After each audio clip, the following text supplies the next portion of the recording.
जटणी गोपीनाथ मंदिर रे अन्नकूट महोत्सव। खोर्धा जिला जटणी सहर रे थिबा गोपीनाथ मंदिर हेउछि बहु प्राचीन मंदिर। एही मंदिर रे वर्ष तमाम विभिन्न अवसर रे विभिन्न उत्सव पालन करा जायथा। तेबे गोवर्धन पूजा अवसर रे एठारे अन्नकूट महोत्सव पालित होइथिला। जटणी मारवाड़ी समाज द्वारा परिचालित एही कार्यक्रम रे जटणी तथा ओडिशार विभिन्न अंचलरू हजार हजार श्रद्धालु जोग दैथिले। समस्तक पई विभिन्न प्रकार प्रसाद सेवन बंदोबस्त करा जायतिला। एही कार्यक्रम रे भुवनेश्वर सांसद अपराजिता षडंगी जटणी नगर प्रतिनिधि सतीश शर्मा, गोपीनाथ मंदिर सभापति महेश अग्रवाल, खोर्धा जिला बीजेपी सभापति विश्वरंजन बर्जना, जटणी विधायक विभूति भूषण बलवंत राय इत्यादि प्रतिक्रिया रखी भाईचारा वार्ता प्रदान करथिले। सांसद प्रतिनिधि जटणी म्युनिसिपालिटी आज पवित्र गोवर्धन पूजा उपलक्षे आम ये गोपीनाथ मंदिर रे आपड़ देखिए भव्य आकार रे ये आयोजित होती 56 भोगर ये पूरा सब प्रकार आगे देखिए आगे प्रसाद व्यवस्था ये यही उत्सव आगे आम मारवाड़ी समाज टू नहीं आगे प्रत्येक वर्ग को आम ये निमंत्रण दौचु एवं समस्ते आज्ञा बहुत उल्लास बहुत खुशी मन आम ये पालन करुँ। दीर्घ मो जानिए आज्ञा 100 वर्ष पाखापाखि ये उत्सव आम पालन करुँ। ये उत्सव आप नाना प्रकार आप देखिए आज्ञा प्रसाद टू नहीं छोट पिला बड़ वर्ग समस्त सहित मिलामिशा गोटे बंधु मिलन टाइप री आज्ञा आयोजन हुए।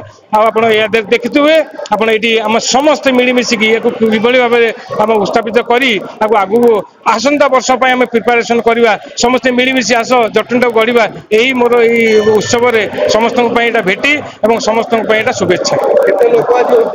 आज्ञा आप देखिए मारुड़ी कम्युनिटी तो 2,500 ରୁ 3,000 छोट पिला मुझे कहली छोट पिला नहीं आगे वृद्ध जाए समस्ते 2,500 ରୁ 3,000 जो मैंने मारुड़ी कम्युनिटी अच्छा से समस्त उपस्थित ता सहित आप देखिए आज्ञा आमर ओडिया भाई हूँ आज्ञा साउथ इंडियन तेलुगु भाई हूँ प्रत्येक वर्ग लोक ये उपस्थापित अच्छा आज्ञा आपण उपभोग करूँ समस्त मीडिया बंधु को आज्ञा मुझे चैनल माध्यम कहूँ समस्त बंधु मिलन को उपभोग करूँ आस जटणी गढ़ा मिलमिशे रहा।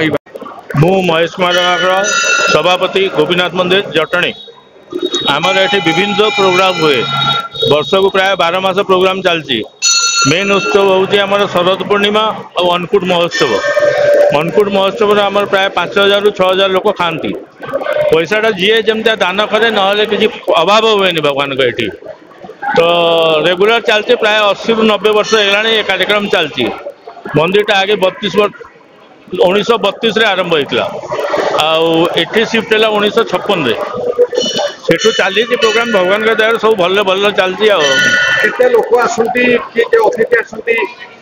प्राय खाइबाटा तैयारी हुए आम 6,000 लोकों टिफिन जाए प्राय 750 टिफिन जाए से अप्रोक्सीमेटली गोटे टिफिन 4 जन लोक खाती। नॉर्मली ये 1,500 ରୁ 2,000 लोक आसिकी खाती जो खोर्धा पिपिली भुवनेश्वर कटक सबुआड़ू लोक आसती। आम समाज लोक भी आसती बाह्य समाज लोक भी बहुत आसती। मना कारण खुशी लगे बहुत खुशी लगे प्रभु का काम खुशी बहुत खुशी लगे। तापर कौन मंदिर इम्प्रूवमेंट भी चली वर्ष वर्ष धरी किसी न किसी चली इम्प्रूवमेंट। एबे भी आम दुर्गा मंदिर कर प्रतिष्ठा आर मास 21 तारीख को पूजा आरंभ हम 27 तारीख संपन्न हम 27 तारीख दुर्गा देवी प्रतिष्ठित हे ये 28 को आम जो अच्छी भंडारा कार्यक्रम अच्छे से भी प्राय एति लोक खाइबे। आज पवित्र श्रीकृष्ण को गोवर्धन पूजा आज जटणी मारवाड़ी समाज तरफ मंदिर प्रांगण में आज पूरा गोटे भाईचारार पर्व हिसाब से 56 भोग लगी सबू धर्म जाति धर्म वर्णर सबू लोक मैंने एकत्रित हो प्रभुंर दर्शन करने सहित ये विभिन्न प्रकार व्यंजन स्वादिष्ट व्यंजन व्यवस्था कर गोटे भाईचार प्रति सब मारवाड़ी संप्रदायर भाई मैंने अति आदर सहित समस्त को उत्कंठार सहित आमंत्रण कर जो आतिथ्य कर मारवाड़ी समाज को मुझे धन्यवाद और कृतज्ञता ज्ञापन करुच्ची। विशेषकर सदाबले जटणी गोटे महात्मा अच्छी यहाँ गोटे भाईचारार सहर प्रत्येक धर्म को से जाति धर्म वर्ण निर्विशेष एकाकार ही पालन करती।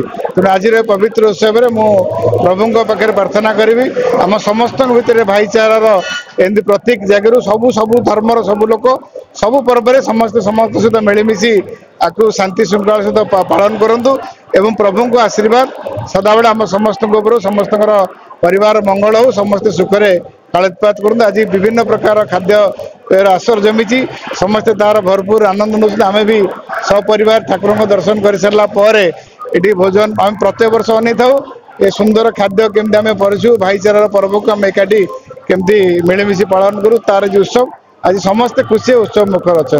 जटणीर सबुठू जो जगह सानसिटी अच्छी आध्यात्मिकवाद जो रही सेटा हूँ पवित्र जगह महाप्रभु गोपीनाथ महाप्रभुंर मंदिर प्रांगण